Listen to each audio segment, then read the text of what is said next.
This week in Missouri Politics, midweek edition. I have a guest. They got tired of just hearing me do hillbilly stuff, so we brought in the Prince of St. James, Jack Cardetti. Thank you for making the time, bud. Thanks. It's great to be part of this front. Well, we're posted up, Stein of Knowledge. I got to have you get in. I got a new favorite Stein here. Right here from my buddy Dave Marshak over in Jeffco. Faughn, Stein of Knowledge, we got Republican, Democrat. We got the Cardinals, the STL hat. Now, Jack is rocking. He's more, Jack have a Stein 11. He's classier than that in St. James, and we are in West Butler County. He has the PBS KMOS mug every Sunday morning, 10:30, in St. James, actually. You can turn on KMOS and watch This Week in Missouri Politics. This week, we have the governor on. So if you got a question or something for the governor, I'm going to do the interview Thursday morning. Send me your topics, questions. Give me some good stuff to ask him. I'm interested in what the governor has to say. It's always tough. Like, this is my favorite time to interview a governor, because he doesn't exactly know what's going to pass, and he doesn't want to say anything, because the governor says something, all of a sudden the legislature is just going to freak out and leverage it. So it's going to be interesting to me to see. It's you get the worst answer, but you can ask the best questions like the week before the end of session. Yeah, as a staffer, I always hated these couple weeks, right? Because people are hanging on every word. So it's challenging from a staff standpoint. All right, let's get in here. We got a redistrict. It's going to be they're doing the budget. It's the damnedest thing. I was watching this budget thing, and it looks like, again, the Senate's going to win a lot of these fights. But if you could come up with some harebrained education idea, and you could hire a lobbyist, the House, conservatives, we're going to throw money at it. And I'm telling you, that education line is the most House positions I've seen on any major bill in a long time. House came to play on the budget, and looks like it's not going to be just the stomping it's been the last 3 years. I mean, the House is going to win on education, looks like. Yeah, I mean, you look at the transportation education line in particular that they took care of this morning. Unprecedented. I think fully funding that, first time since '91. So this has been a different budget year than almost anything I can remember. Like you usually said, it's a very House versus Senate. The interesting thing is that I think the Senate, the Democratic leaders, Quaid and Rizzo, played this really, really well. Because they've worked themselves into a governing coalition. Especially over on the Senate side, if you look at that, if you look at the budget funds, right? It's been a coalition of leadership plus the Democrats with the conservative caucus sometimes on the outside looking in. And that's one of the reasons we're going to have a $47 billion budget. A lot of that thanks, though, to Joe Biden and the federal dollars that have been flowing in out of Washington. If you're a kid that rides the old yellow dog in the Neelyville School District or St. James School District, thank you to Joe Biden. He's going to make that ride a little smoother.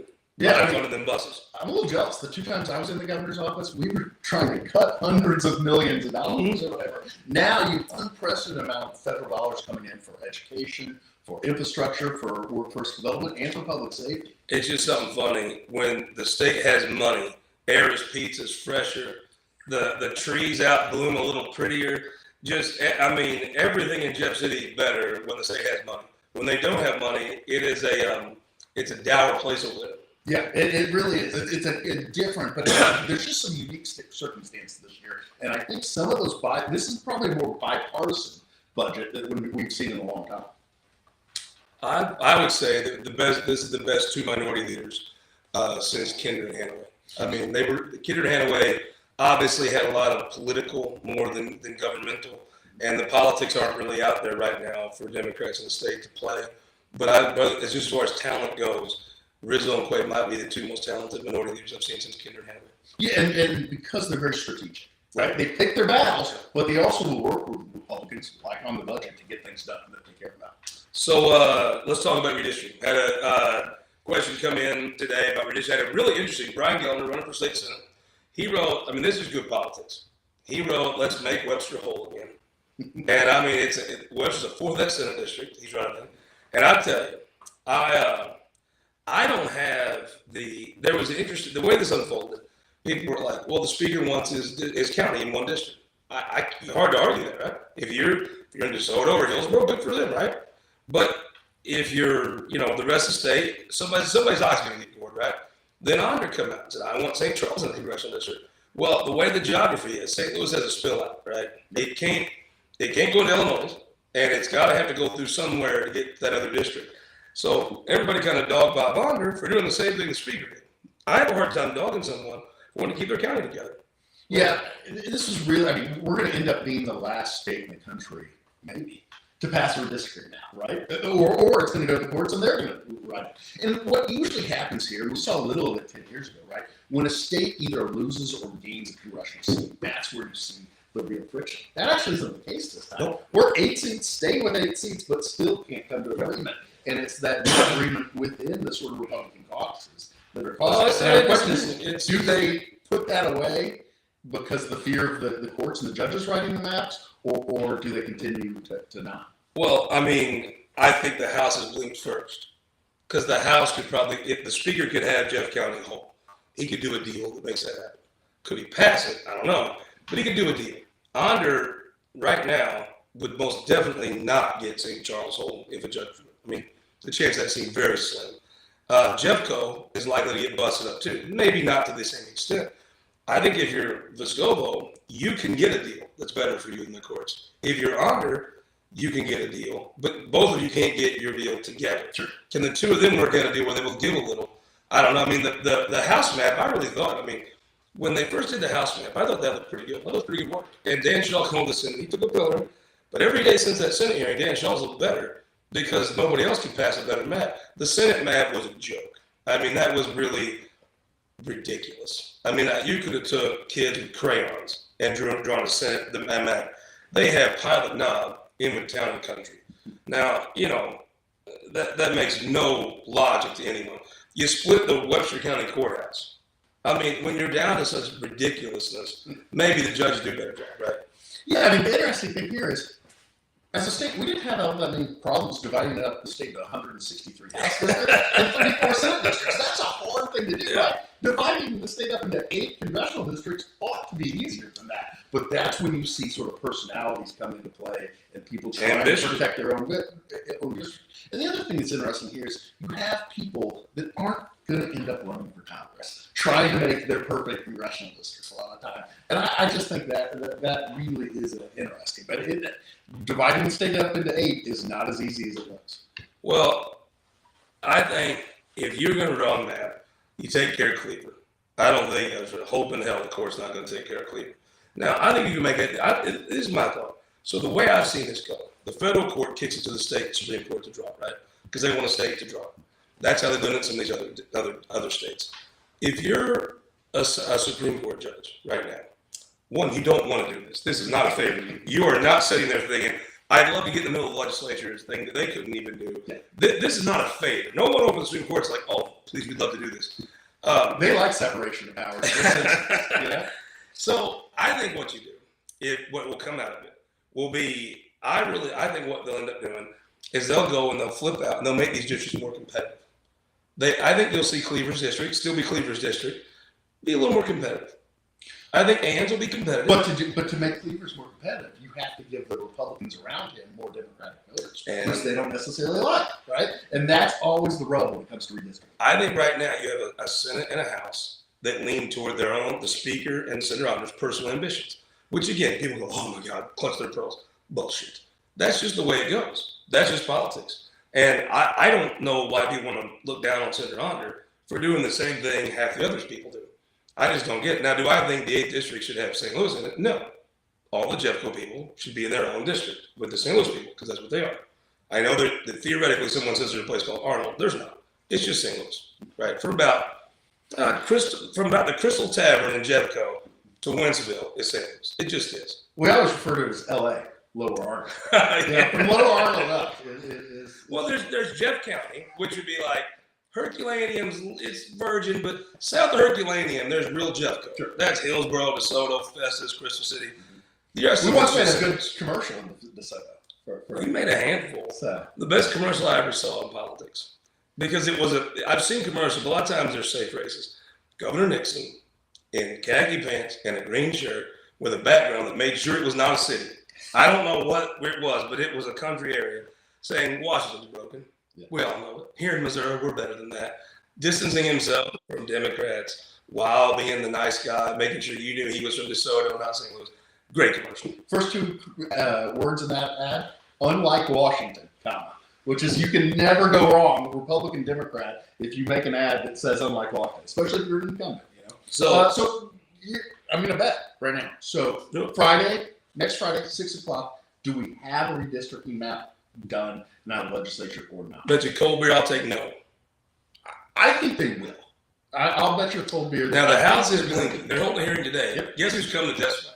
Mike Cunningham is coming up. The only person apparently gives a damn about Southern Missouri is Mike Cunningham, instead of anything. I mean, it's not a great look on the Southern Missouri senators to just get smacked around by St. Louis folks. But Mike Cunningham he's got some thoughts. He's going to come share them this morning. About noon, the hearing is in the House. I am actually going to hear Mike Cunningham tell him how to carry the cabbage. It's been a while since I've heard it. I'm kind of nostalgic for it. I think they don't get a map. I think if the judges draw it, the judges will not lean towards anybody's ambition. They'll probably lean toward making this a little more competitive, if I had to guess. I think they'll, if you see a overarching strategy for the congressional map that the Supreme Court does, they might put their finger on the scale of competitive districts. If you look at the second congressional district, right, demographically very suburban, it wants to be a more democratic district, right? And so that's the question: is if it goes to the courts, do they just go by the demographics, which, quite frankly, might hurt somebody like Congressman Wagner? My prediction is this. Congressman Cleaver could have a long summer in 2022 with the environment we have. Congresswoman Wagner will not have a long summer in 2022 just because she's good and she can win it. She has won it. Being a woman helps. And it's going to be a good year for Republicans, most likely.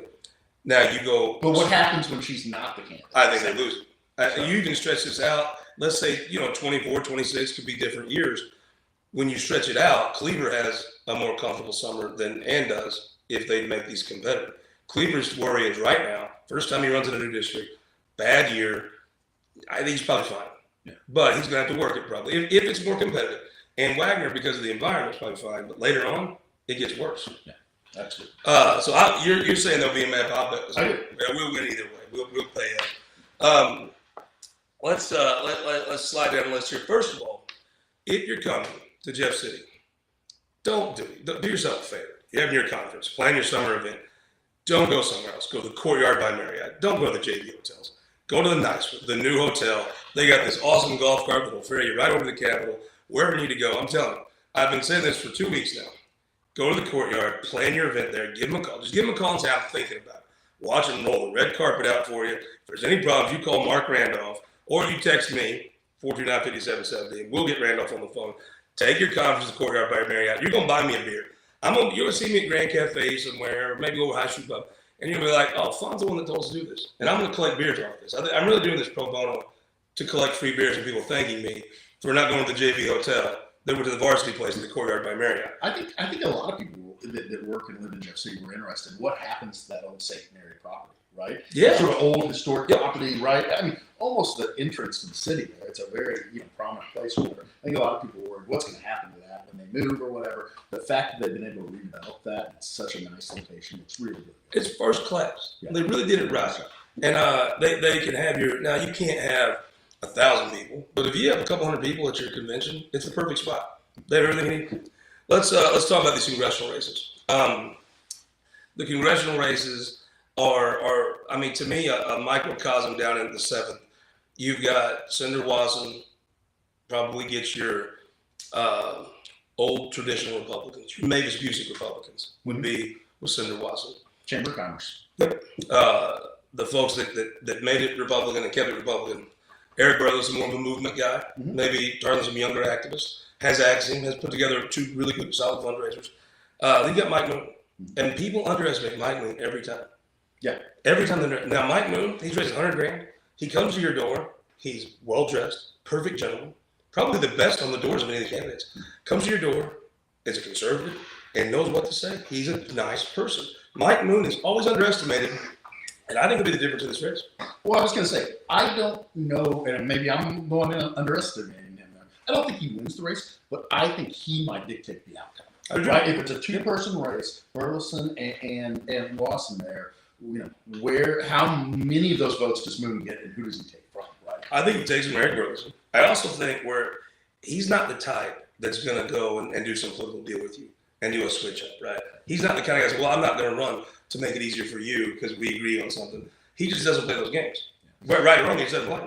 And I think, that 7th congressional, all of these, the 2nd and the 4th, the other races we're going to talk about, the where the lines are a little more fluid. I think 7th is Yeah, a little more set in. So I think that there's more predictability in that congressional race than a couple of the others. Quite frankly. Let's talk about the district that we think will have the Cardetti household in it. The Vicky Hartzer district goes from Cass County over to Columbia and then bounces down to Cedar County. Kalina Bruce, great resume, great look, impressive person. Kind of felt like she started hot, then cooled a little bit. Then she started popping back up and hitting hard and had some events with the governor. And that's quality stuff. Then you kind of look, I think Mark Alford, lots of upside, lots of name ID, lots of money, leading the money race. Rick Bratton, I know a lot of college look like Rick Bratton. Rick Bratton's a conservative, veteran, hustler. His voting record probably matches that district pretty well, too. Taylor Burks has run the best campaign of anybody. I think he's done more hustling, done more strategic stuff. He has developed a great house file of donors that now he'll see some of the benefits from. He's been compiling this list and spending a lot of money to get them, but he's got them. I mean, this is the world you live in. If somebody gives you $25, they're going to give you another 25 a couple times, right? Yeah. And you've already paid to get them, so it's all profit from there. Yeah. Question is, does that district actually take in all of Boone County? That's all said and done, or not? Is he on the outside looking out? He's going to run regardless, I think, and he's run really aggressively. But that could, that district already, focuses a little more to the west than it does on Columbia. But if it's not in there, I do think that might hurt his chances. If the judges draw it, they keep Boone County together, I think. They may cut, but I mean, Sure. 89%. But it may not be in the fourth if the judges draw it, Possibly. It wasn't always. If you remember, right, this was a northern, the Boone County, the whole soft, It went northeast. was always the northeast. And it went ICAD a little bit. I mean, it switched around a whole bunch as time went on. ICAD here a lot of times. Yeah. Now here is going with Blaine over to St. Charles County. I do think that regardless, I do think there's a big incentive to keep Whiteman and Fort Leonard Wood in that. Did you know about that? That you get a seat on armed forces? I didn't know that. So, obviously, when you buy Skelton as That's probably why nobody cared. Yep. You could always have. You're always going to have. And quite frankly, out in Washington, the Republicans and Democrats wanted Ike on the Armed Services Committee, right? Sure. There's just nobody. He's the soldiers' congressman. There's nobody there. So I do think that Ike's keeps together. I do think they keep that together because, like you said, it's not a guarantee. If you're a freshman congressman coming in and you have one base in your district and you want to be on armed services, that's no guarantee. If you have two of them on there, you're going to be. See, Denny told me that. I didn't know that actually. Yeah. But yeah, if that's true, sure, they're going to keep that together. That's in the interest of the state. I thought putting in Jason Smith's district made a lot of sense. Fort Leonard Wood, because he's obviously doing very well. He protected. But if you automatically get that seat, then that's a really logical thing. And I think they'll get that. I mean, to me, Sarah Walsh, does she have enough friends in the House to keep her from splitting Boone County? Maybe, probably, you'd think. I mean, this 4th congressional is probably the slowest starter of all these races. Right? Yeah. There's just so many unknowns right now. And you do, it is sort of a 4-person field at the moment. Nobody's broken out. If you're Tyler Burks, it's a little hard to raise money if you can't tell where your district's going to be. I thought the Senate map hurt his chance a little bit because if you're trying to get people to help you, any donor wants the excuse not to commit. So they can say, well, I'll see where the district is. And to me, that ambiguity is not really fair to him, not really fair to any of these folks. I mean, it feels like they should have just stepped in and drawn a map, and then the legislature could have had something to react to and change or whatever. But now you might as well wait till a week from Friday and see how the chips fall. And you think they're going to have it, and it'll all be good. I do. I'm not sure everybody's going to be happy with it, but I do think the Southeast Missourians ever vote Republican? They just do nothing to screw us over. It's the damnedest thing. You're almost a sucker. They didn't vote Republican for a long time. Well, maybe they were right. Because you watch who'll get screwed. It'll be us.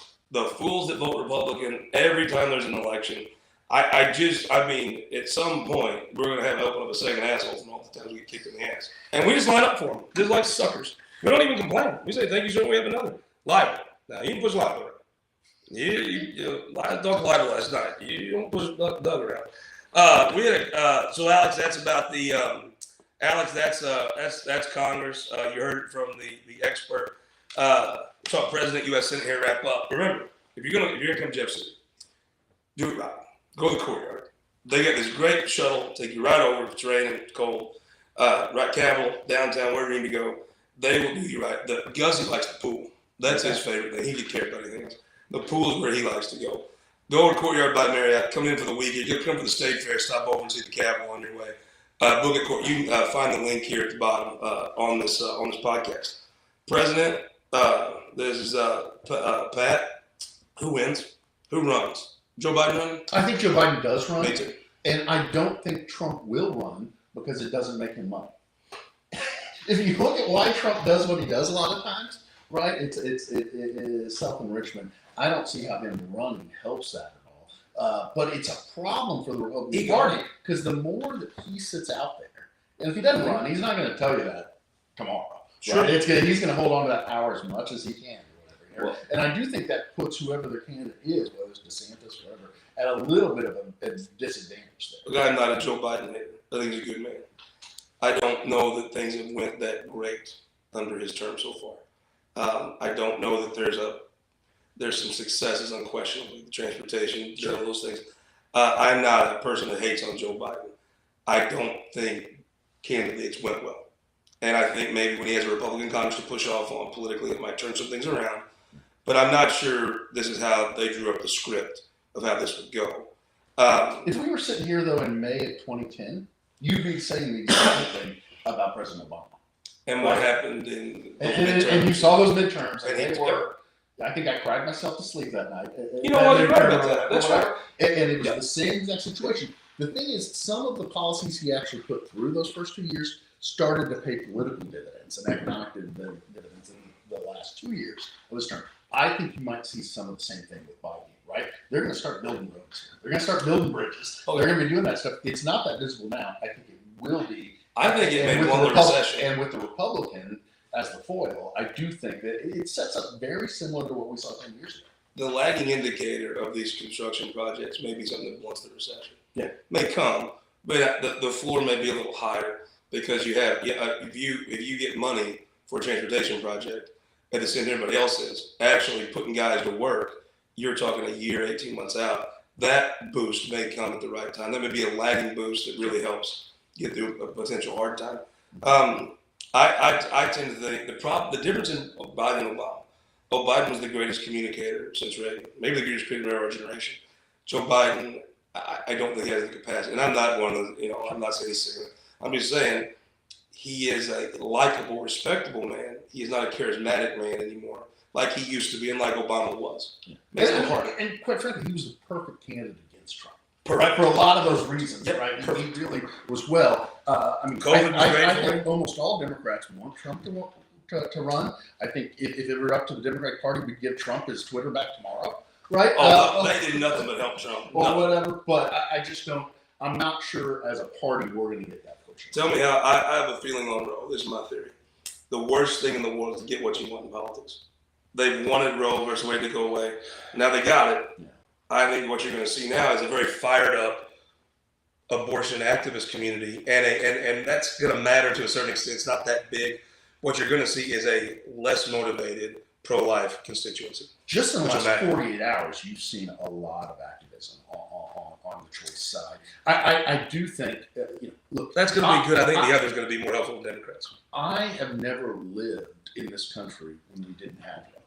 Right, or whatever, and it's going to be a huge fundamental change. Well, we all love Jeff Rowe, but I mean, if he moved to Costa Rica, I'd carry him. But I mean, the fact that women in this country, all of this country, will not have that right anymore, really is just devastating. And I do think the electoral impact is going to be much larger than anybody. It's sort of, as a Republican Party, you're the dog that's caught the bumper. Right. Shout out to Gail Jones. What do you do when you do that? I think from a political standpoint, I think a lot of them would have liked a more John Roberts sort of middle ground here. You remember back in the day when tort reform was up, you couldn't have shot a spit while through the road telling them they hit in a white coat. Remember when they passed tort reform and that now? Go find your doctor today. They can't even do a doctor. They have a doctor of the week now. Maybe they have a doctor of the month. I mean, when you get what you want, the intensity goes. I don't know there's enough abortion activists. It is a challenging thing for a lot of people to go out and actually be an activist on. It's not I know some women that have had an abortion. It is a serious thing. It was not done flippantly. Yeah. And it is not something that is even if you have the right to and you exercise that right, the two people I know do not talk about it in glowing terms. It is not protesting for that right. It's not necessarily like gay marriage, where a marriage is a wonderful thing that is terrific. I think what you're going to see, maybe more electoral implications, are the folks that are pro-life are by every logic going to be less intense about their support. And that may affect Missouri election more than anything is not so much the activist community on the left getting more riled up. I think it's going to be the folks on the pro-life side just not caring as much because they won. Yeah. Look, and I speak for a lot of Democrats. We have a Democratic president right now, Democratic U.S. House, Democratic Senate. There's still time to do something. You know, I think that'd be hard. And you know what? That's how it should have been done the first first time. time. Put Roe into, you know, it should have been done.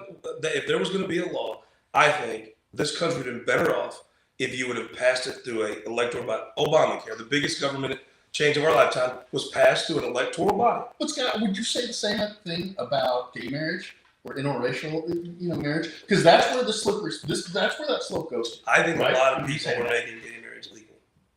I think the history was bending. I always thought either have everyone get married or no. The government used to have the marriage business. But I mean, I'm on the right side of that, whatever that age gap is. I have no problem getting, never had any problem getting people get married. I agree with your point. I actually think the world was coming to, and I think what helped is many states and cities were saying, get married, we don't care. Mm-hmm. I think it sped it up in Missouri, but I think it might have came on its own. If let's say you just start doing it and no one stops you, I don't know. I see your point. But the other problem for the Republican Party here is if Roe does get overturned, then the questions from a state policy standpoint you have to answer are, do you do an exemption for rape and incest? The Todd Aiken kind of questions, and those are very difficult questions to answer. And so I think that the Republicans have gotten away with not having to talk about those things for the last few years. They're gonna have to talk about those. Yeah, I think. I mean, obviously, Connie's here, boy, Susan, all these folks have worked so hard that truly believe in their cause. Great day for them. I think when you step back and look at the implications a year from now, I'm not sure in the history of politics getting what you want is ever a political blessing that you dream that it will be. It usually makes things harder, and I think it might again. Let's President. I'll give you a president prediction. I think Biden knows Harris. If things don't turn around, Harris has a hard time winning. I think Barack Obama was this great communicator, and I think she's great, a great communicator. Not like Obama was a once in a lifetime. And let's be clear, George Bush had just invaded the country for no reason and wrecked the economy. It was a pretty good time to be a Democrat. If she doesn't have some wind in her back, I think Biden runs because he thinks he's the only one that can win. I don't know that Trump runs against him, but I think the JV kids will lose. I mean, they suck. They're just annoying up on sight. Ivanka Trump could be president of the United States. Yeah, I mean, but I think Biden runs, and I think he wins. I mean, I think if you just look at, how many times have the Republicans actually won the popular vote here? Over the last 20 years in the presidential election. Very little. This state, this country demographically, not so much the state, which is we're going the opposite way. Yeah, exactly. But this state, right, or this country as a whole, is getting younger, more college educated, and it's getting more diverse. All three of those work in a Democratic presidential candidate's favor. After Trump, don't you think Republicans pivot on Latin Americans? They work hard, they go to church, they look a lot like Republicans to me. Don't you think there's some pivoting? There was a pivoting that was going to happen. Trump set that pivot back 10 years. And I think his daughter might speed it up because I don't think she's going to do some of the stuff Trump did. Yeah, no, I don't think that's going to happen because I think you just look at how do Republicans talk about immigration? How do they talk about these issues? How do we talk about tariffs? How do they satisfy their base on these issues and go out and gain that political ground? How did the Tories turn around? How does every political party turn? How did Bill Clinton turn around Democrats after 3 straight losses? But will Trump allow the Republican Party to turn around? I don't really will. I think he wants to have that influence and that level of under the thumb, right? I mean, he just came off an Ohio victory last night. I look at him and that daughter. That daughter, Ivanka, is impressive. She speaks impressively, looks impressive. I think if he gets his folks to say, this is my daughter, going to support her, she can reach out and get a whole bunch of different people that he could never get. And I don't think he can win the presidency again. I think she could. And I think that if he doesn't do it, he's going to want somebody his person to do it. So he kind of be controlling. But I think also sometimes that influence goes away quick. one day Trump will wake up and he won't run it. No matter I don't know what day that is, but when it goes, it'll go fast. I mean, it's something we talk about in politics all the time. Is popularity isn't always transferable. Yes. Right. I mean, you see a lot of even Democratic governors, conservative, moderate Democratic governors in conservative states that they can't lose an election. Right. They're so personally politically popular, but when they try to endorse, when they try to have a successor, it doesn't end up happening. Yeah. Popularity in politics isn't really that transferable. The seat of Kit Bond, the seat of Roy Blunt. Give me Trudy Bush Valentine. Can she talk to folks yet? I mean, where's that at? That's been a really slow rollout. Yeah, I do. I think she was very, very quick to talk about Roe after that. Very quick to talk about cops. So I do. I think she is going to gain. She's talking to some left wingers now that are going to treat her as good as they possibly can. But look, let's not kid ourselves. The single best case we have for winning that U.S. Senate seat back for a Democrat is if Eric Greitens is the nominee. If you don't, you can't win, right? Really. It depends on the political environment, right? But if you're in a Biden upside down political environment with somebody besides Greitens as that, it becomes more difficult. A woman seems to me to have a better chance of beating Eric Greitens than a man. Oh, absolutely. And she's got. I mean, look, I'm. But again, here in the office, you got a painting of my son named Gussie in Gussie Bush's office with a painting of him behind it. I mean, there's a lot of upside there. The rollout has been very slow, very slow. You think about that. You know about that. Does that matter average voters? But they do need it. But to your point, they do need to get to know her, right? I mean, does it matter that they don't know who she is or she's even running? I mean, this has been a real. And look, you do that because maybe she doesn't really. Running for office is a hard thing, and you might need some time to be able to pivot. And I mean, there's some part of this that takes skill. Maybe she needs to just brush up on that. But I've been not surprised, but it has been. There's a reason why this role has been this slow. I don't know what it is, but it's not the people she has working on this campaign are some of the top people ever in Missouri politics. There's a reason it's been slow. Now, could it be that it's strategic and they're just gonna and she's great? We'll see. Well, but also just to play a little devil's advocate, if all of the attention is over on the Republican side of this, right? And it's Greitens every day you read something else about Greitens. Yes. And that, why do you want to deflect that? I mean, there's an old saying in politics: when your opponents are shooting at each other, walk away. I mean, it could be strategic, and the strategy could just be something like that. I'm just saying. I know some of the people running this. They don't do things by chance. They're smart people. There's a reason. Maybe that's it. We'll see. On the Republican side, I mean, what do you think? I mean, Eric Greitens makes everything so much more interesting. Love that little bastard. Yeah, I mean, and the reason is somewhat like Trump, right? He has a base of support. Oh yeah. And if they haven't, after all of the sworn affidavit under oath, if they haven't left yet, don't let them babysit your kids, and they ain't leaving. I don't think so. So that is, that's the really interesting dynamic over there.